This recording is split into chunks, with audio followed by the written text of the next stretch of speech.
So yun, so introduction lang sa bike na to. So this is the colorway of 1984 Ninja Series. So nilabas nila to the year 1984. So 40 years. So same pa rin lumabas.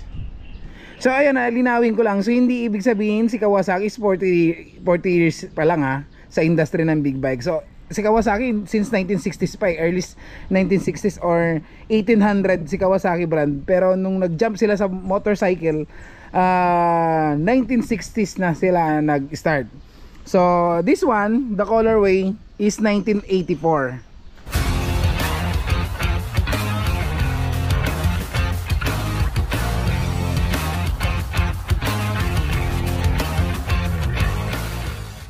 So good morning mga kamot-mot. So for today's episode, sobrang nakaka-excite, then sobra akong back to the future. Kasi yung nasa likod ko is the 1984 colorway edition ng Kawasaki Ninja Series.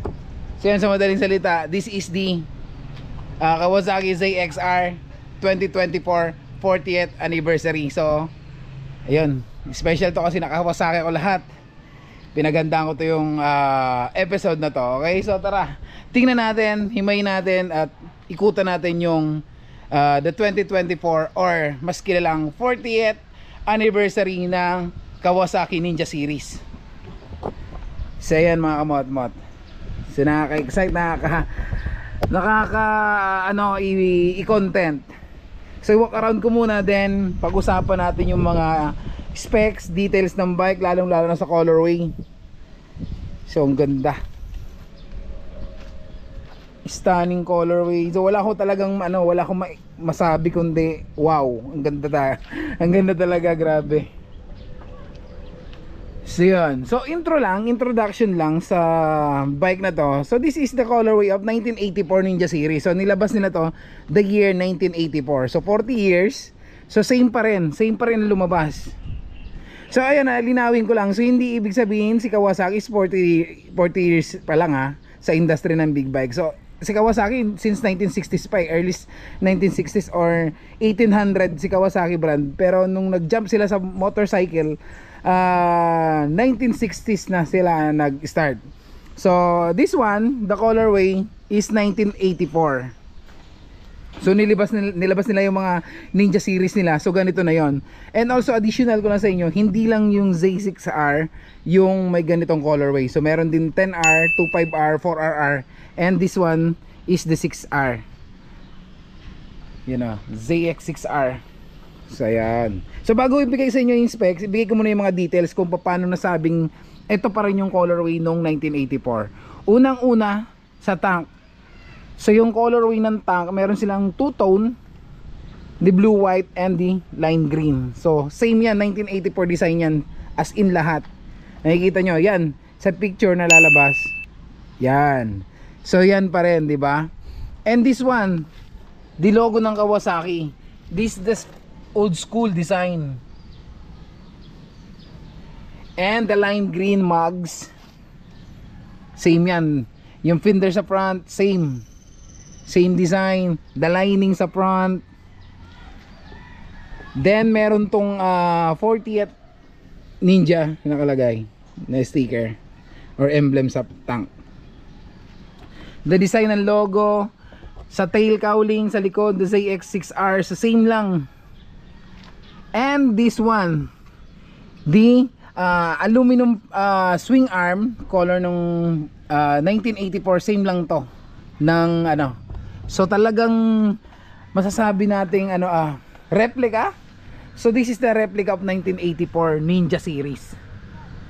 So ang ganda talaga, grabe, nakaka-stand yung colorway niya. Wala akong masabi, lalo na rito sa gold fork, yung inverted fork niya. So ito lang yung medyo na bago. Ito nung 1984 medyo mapusyo siya ng konti. Ngayon vivid na siya talaga. So sobrang colorful na yung gold. Yan, gold inverted fork niya. So yun, ikutan ko muna.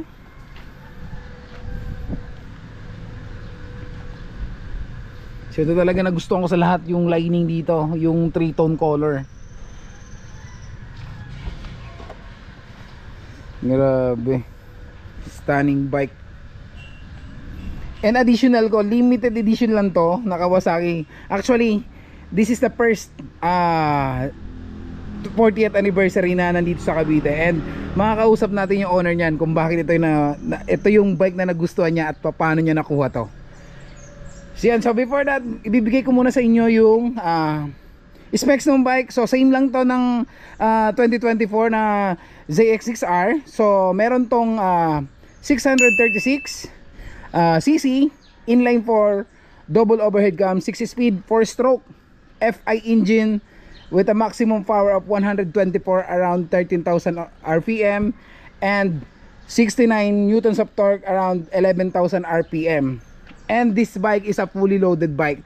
So meron tong quick shifter, riding modes, traction control, 3 riding modes also, additional ko 3 riding modes. Meron tong rain, road, and rider. So custom yung isa.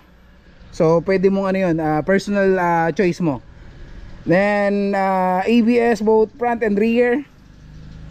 So yan yung ano, very loaded bike. So ang kulang na lang nito is auto blip, then the cruise control. So yun lang, the rest nandiyan na lahat. So napakagandang bike, grabe.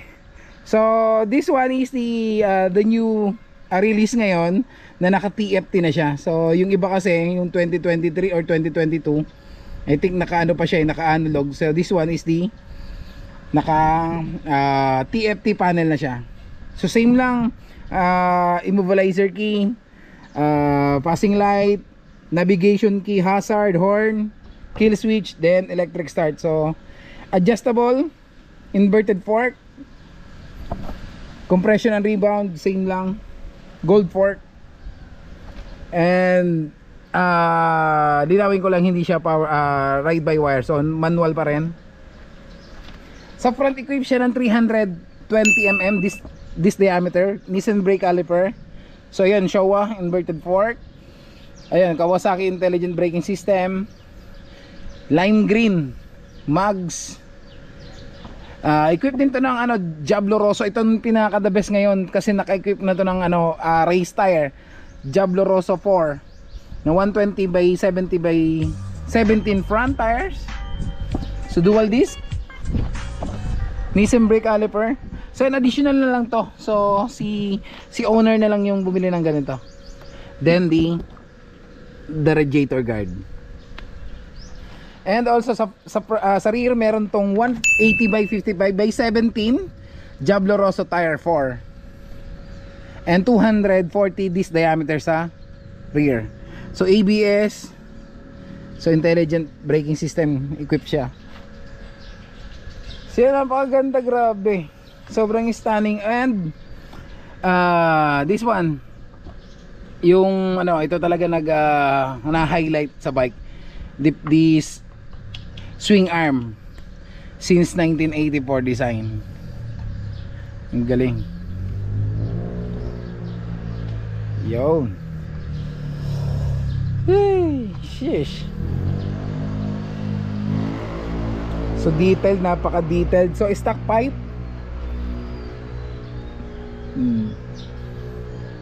So ipapakita ko sa inyo yung ano, yung TFT.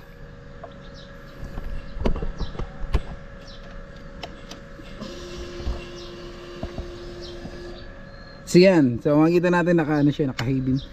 So ito naka road, quick shifter. So yan, napaka-detailed na. So same lang to ng mga ano, ng mga lumalabas ngayon na Kawasaki unit na naka TFT. So ito yung maganda rito kasi yung nakaraan naka-analog. So sa lahat ng Z series, si 6R talaga yung pinakamatagal na in-update nila. So ito yung pinakahuli. So yun, maganda naman, nakakasabay na. Kasi dati talaga ano, analog siya naiiwan, ngayon sumasabay na siya sa ano ngayon, sa mga model ng 6 series. So engine sounds. So parinig natin. Nice, napakatahimik na.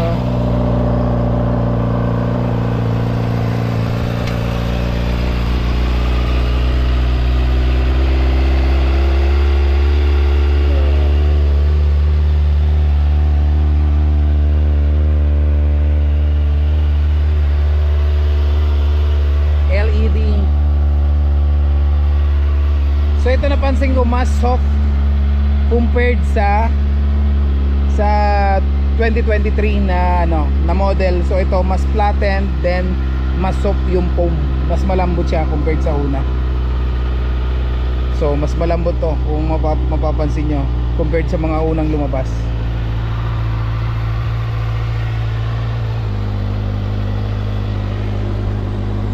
Yan, emblem niya 40th anniversary yan, or 40 years Ninja. So limited unit lang to. So I think nasa 1,000 or 800 units lang yung nilabas nito. Hindi ko lang sure pero mas mababa pa yata. So yan, syempre nagtatanong kayo kung magkano yung cash price na, ay cash. Oh yan, tama, cash price ng ganito. So this one is 729,000 pesos. Pero hindi pa kasama yung registration and insurance.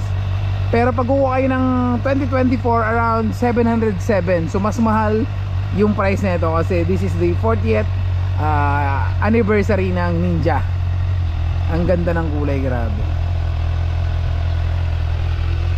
Yan o, lalo yung tangke. Yun.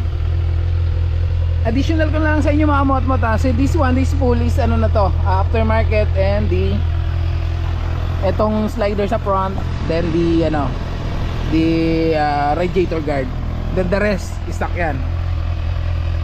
Nissan brake caliper with adjustable immobilizer key. Galing, grabe.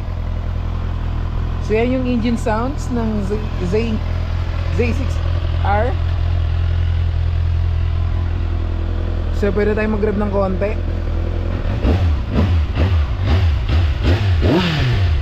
Grun. Yun. Okay, so yan, kausapin natin ngayon yung owner ng ng bagong Ninja ZX6R 40th anniversary. So tanungin natin kung paano niya nakuha to, kasi alam ko sobrang parang yata dealer nito, isang unit, isang isang dealer, isang unit. So tingnan natin, alamin natin. Okay? So yun, like I said mga kamot-mot, so kasama ko ngayon si Sir Marlon. Sir, thank you sa sa pag bigay ng privilege na mga content ko yung yung bagong-bago mo 40th anniversary ng Ninja.